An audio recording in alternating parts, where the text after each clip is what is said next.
Problem of so-called no-go zones in the country for the first time during her tenure in office. RT's Peter Oliver picks up the story.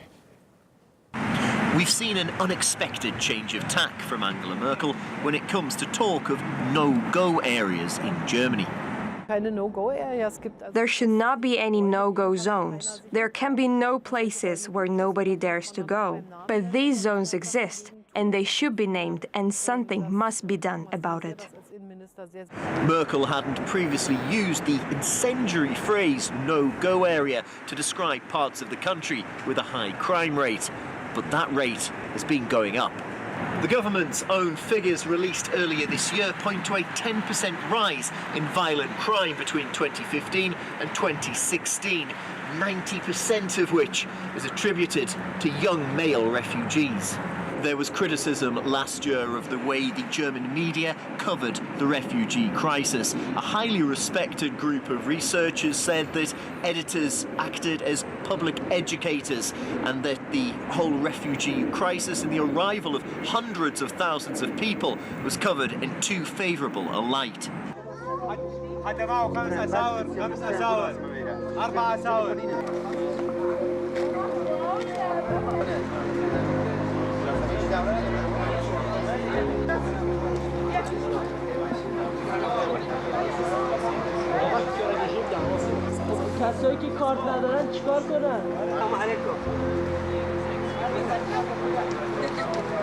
The only people who had been talking about no-go areas were Alternative for Germany, and they were roundly mocked for doing so.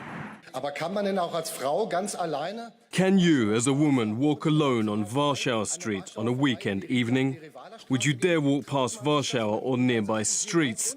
And then they say and make it look like we are the aggressive ones and say bad things about the city. No. What we do is look at things in perspective.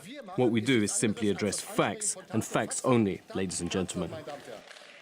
But here's the thing, in order to secure a ruling coalition, Angela Merkel has been trying to win over the right wing of her Conservative alliance as she tries to secure that fourth term as Chancellor.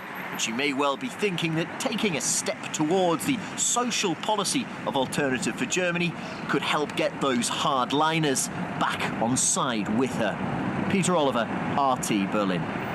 According to local media, it's the bigger cities in Germany that are the worst hit, with criminals taking over entire neighborhoods. It's not uncommon for police to come under physical assault in such areas, which are reportedly run by ethnic criminal gangs.